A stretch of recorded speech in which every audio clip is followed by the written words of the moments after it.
موتا امام مالک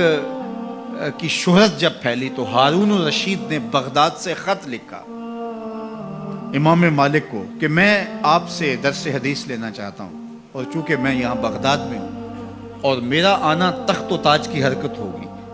اس لیے اگر آپ تشریف لائیں تو کوئی مشکل نہیں ہوگا،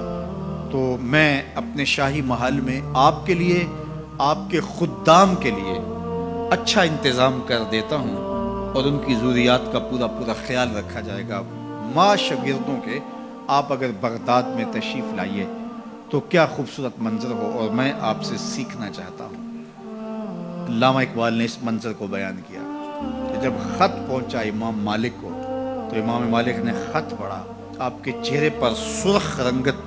ظاہر ہوئی، اور آپ نے جواب میں لکھا، گفت مالک مصطفیٰ را چاکرم نیز جو سودائے او اندر سرم۔ امام مالک بولے، ہارون رشید تو جانتا نہیں، جو جواب لکھا، ہارون رشید تو جانتا نہیں میں تو مصطفیٰ کریم کا نوکر ہوں، میرے سر میں کسی اور کا سودا نہیں سمایا ہوا، اگر تجھے شوق ہے علم پڑھنے کا تو یہاں مدینے میں آنا ہوگا اور طالب علموں کے ساتھ مل کے دو زانو بیٹھنا ہوگا۔ میں نبی کی حدیث لے کے تیرے دروازے پہ نہیں آ سکتا، نبی کی حدیث سیکھنے کے لیے تجھے میری چوکٹ پہ آنا پڑے گا۔ وہ علم بھی تھا، وہ زمانہ بھی تھا۔ اللہ اکبر۔ تو طالب علم لازمی نہیں ہے کہ کوئی مدون نصاب پڑھے یا وہ کوئی ٹائم ٹیبل کا پابند ہو تو وہ طالب علم کہلاتا ہے۔ اگر 8 دن کے بعد آپ آتے ہیں جمعۃ المبارک کے اس اجتماع میں، آپ نیت یہ کرتے ہیں کہ میں سیکھنے جا رہا ہوں، یہ میری ہفتہ روزہ کلاس ہے، مجھے کسی موضوع پہ کچھ آج سننا ہے، اس کو سیکھنا ہے، اس کو آگے پھیلانا ہے، اس پہ عمل کی کوشش کرنی ہے، تو آپ گھر سے چلتے ہیں اور سیکھتے ہیں، اور زندگی بھر آپ سیکھنے کے عزم میں رہتے ہیں۔ بوڑھے ہو گئے لیکن سیکھنے کا عزم کبھی بوڑھا نہیں ہوا۔ تو سنو میرے حضور نے کیا کہا، جو آدمی علم کے طلب میں اپنے سفر کو جاری رکھے ہوئے ہے اور اس نے ابھی تکمیل نہیں کی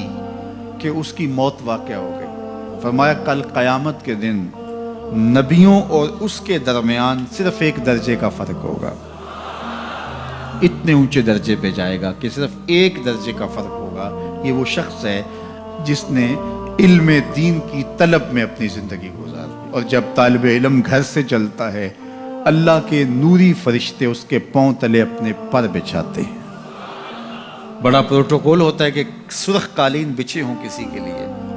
سربراہ مملکت ہو یا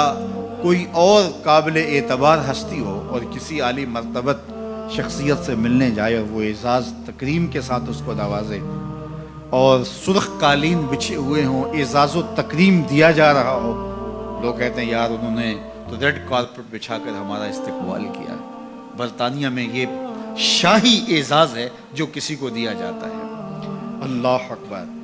لیکن یہ کارپٹ جو بچھائے جاتے ہیں یہ گھسے پٹے کئی لوگوں کے پاؤں تلے روندے ہوئے، چلو آپ ایران کے نئے قالین ہی سمجھ لیجئے، کوئی کتنے بچھائے گا، یہاں سے لے کے دروازے تک بچھا دے گا، چلو بائی پاس تک بچھا دے گا، کوئی کسی کے لیے 1 کلومیٹر 2 فرلانگ 10 کلومیٹر کتنے بچھائے گا، لیکن 2000 کلومیٹر سے چلا ہے طالب علم اللہ کے فرشتوں کے نوری پر، وہاں سے اس کے قدموں تلے بچھتے چلے آ رہے، اور یہ قالین کسی دنیا کے کارخانے میں نہیں بنے ہیں،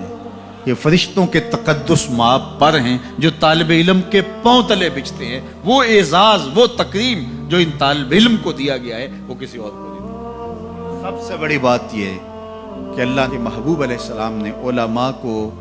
اپنا وارث قرار دیا۔ نبیوں کی وراثت درہم و دینار نہیں ہوتا، نبیوں کی وراثت علم ہوتی ہے، اس لیے علم طلب کرنے کی ہم ترغیب دی گئی، اور اس کے لیے ہمیں جتنی بھی محنت کرنا پڑے ہمیں اس کی ترغیب ہے، حتیٰ کہ ہمیں سنگلاخ پہاڑوں کا سفر کرنا پڑے، ہمیں سمندروں کو عبور کرنا پڑے، ہمیں صحراؤں کے کلیجے چیرنے پڑے،